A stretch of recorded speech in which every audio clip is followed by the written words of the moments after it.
More than 2 million Pakistanis had to flee their homes in the northwestern Swat Valley to escape the fighting between Pakistani troops and the Taliban. Some are now returning home, leaving the makeshift refugee camps where they had been living. We thought the government had arranged something good in the camps for us, but we had nothing here. Here they don't give us anything. When we go back home, we will get something at least. When we earn ourselves and eat, we feel better. But some refuse to go back, citing security concerns while also demanding relief money promised by the government.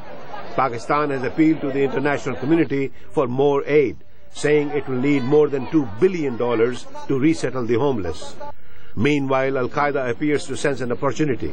On Tuesday, the terror group's second-in-command issued a call for jihad or holy war in Pakistan. Ayman al-Zawahiri said, "The Pakistani people are struggling against a clique of corrupt politicians and a junta of military officers involved in an American crusade against Islam." Experts in Washington say the international community must respond quickly. They say the crisis provides an ideal opportunity for the U.S. and international community to cut into the growing influence of the Taliban in the region by helping the homeless people and building goodwill. Mukhtar Khan is an analyst at the Jamestown Foundation. We should reconstruct their houses, their businesses, shops, crafts. They have been destroyed. Schools, especially schools of girls and women. Experts say the Taliban may seek to lure the returning children to Islamic seminaries known as madrasas, where they teach them their own strict interpretation of Islam.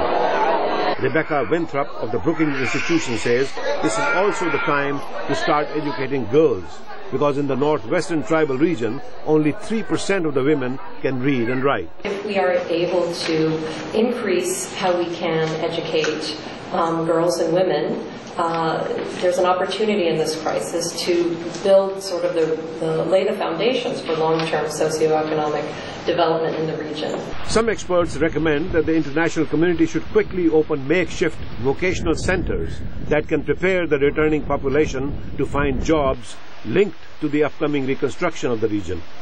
Azhar Hussain is the vice president at the International Center for Religion and Diplomacy. Vocational centers that come from Holland and Netherlands that can be put in place in 4 days. That can teach auto mechanic workshop, computer literacy, cell phone repairs. There are 60 different vocational trainings that can be ramped up very, very quickly. And he says this is also the time for the West to engage the religious clergy to provide productive services.